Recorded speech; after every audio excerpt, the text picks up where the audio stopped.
Hey guys, Marky Plarky here, and I'm here at this geographical location, not as a coincidence, but There as is no fate. such thing as a coincidence. And that fate is, I will now talk to you about Gear 5th. Now, this may be out of nowhere to some of you, but to others, this is no surprise. Since late last year, I have become the worst thing on this planet, a One Piece fan. Get the fuck out. 6 p.m. on August 5th, One Piece episode 1071 came out, and I am 100% gonna talk about it right now.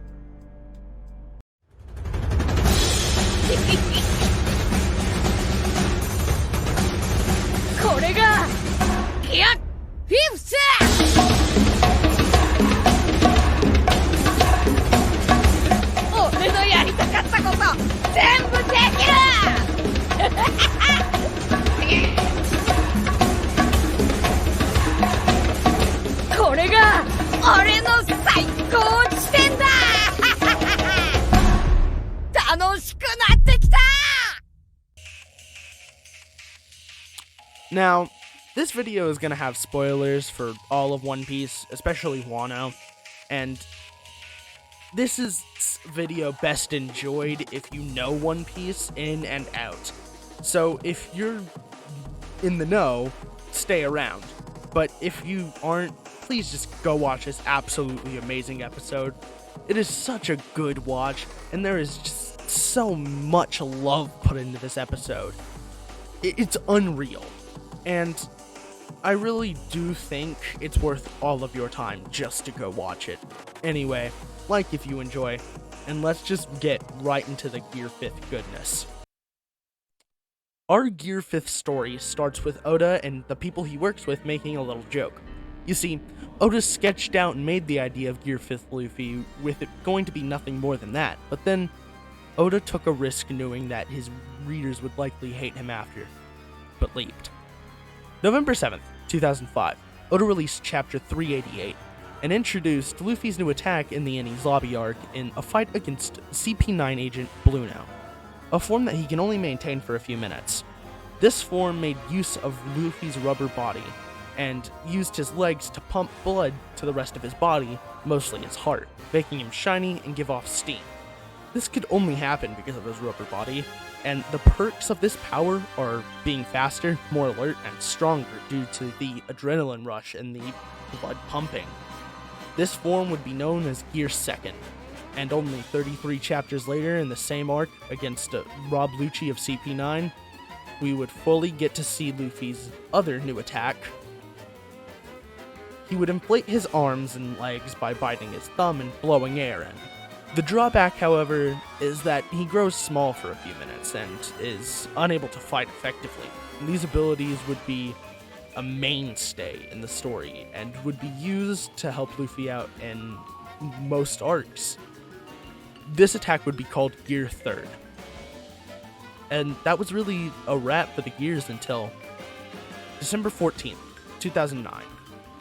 Oda took a month-long break to signify a time skip in the One Piece world of 2 years after the traumatic death of Luffy's brother Ace led him to realize that he needs to be better and take things more seriously, leading him to learn Haki from former Roger pirate first mate, Silver's Rayleigh, the Dark King, and allowing him to be better with using his Devil Fruit.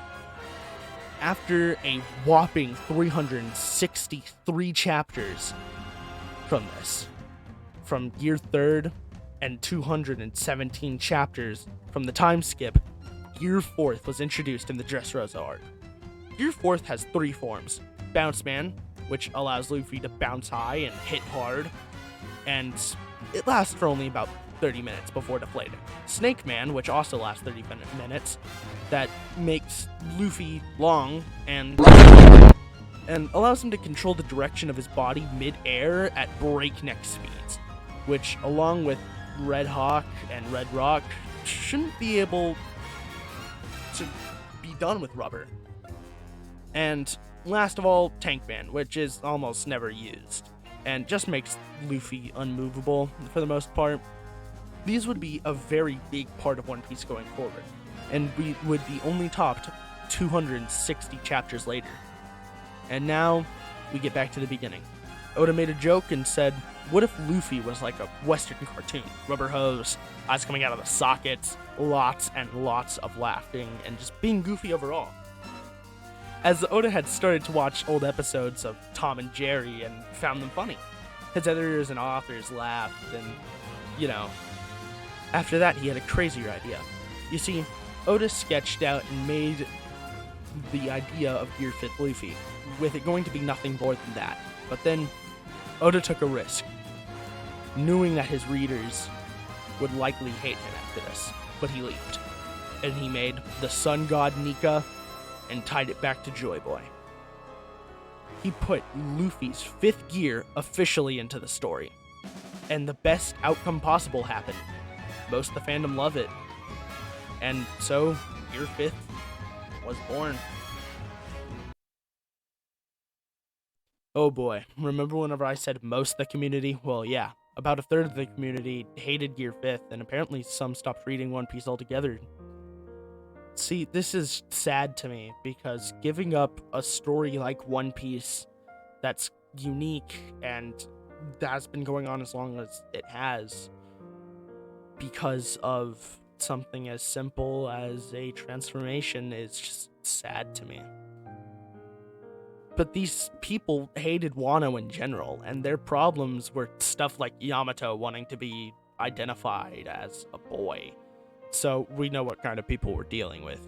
But yeah, people didn't like Yamato or Gear 5th. But before we get to the end of this video, I have a guest here. The very person who started this journey of watching One Piece with me, Snowstick YT. Give it up for Mr. Sir. Hello everybody, go. Hey guys, Leviathan from him popular book Pierre Bensfield's classification of demons here. So I've been asked by Eskimo Sheep to talk about the best moment in anime history, One Piece episode 1071, also known as Gear 5. So ever since I heard of Gear 5 in the manga, I was really invested in seeing it in the anime. Now that it has arrived, I can express my hype over it. In the manga, I was truly surprised that Luffy is quite literally, a god, a sun god to be more specific. And when I looked more and more into it, it was wild to hear about it and the fact that it was used to solo the stupid little drunk dragon man who thought he could take over Japan. And now that's in the anime, we finally get to see this pole-noodled fella could do with his human fruit model cartoon It'll only take a second network. anyways. I finally hear the drums of liberation. Episode. Even if the first half of the episode was Luffy just jumping around like he's a 5-year-old who didn't get what they wanted. And I love everyone's reactions to hearing that Luffy is alive, especially where Sanji quite literally woke up because of his awakening. A reaction I would have loved is to see is Eames, because it would have made sense that someone like them would at least be shown with a certain expression, which I guess wouldn't.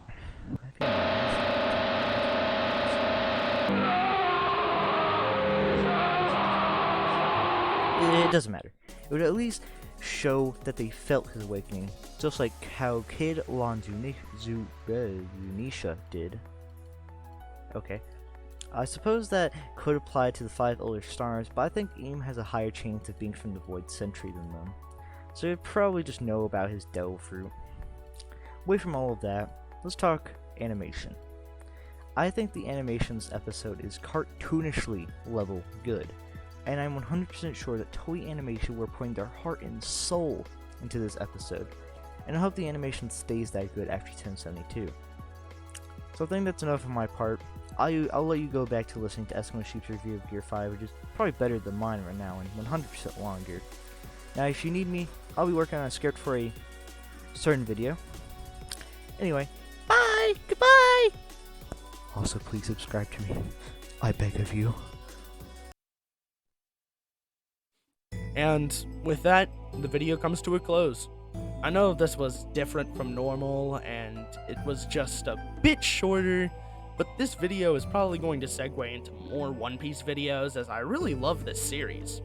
But leave a like, tell me if you'd like to see more of this stuff, that's been it for me. And do you remember that guy from school who, like, yelled an anime quote and then got his ass beat? Yeah, right, so that was actually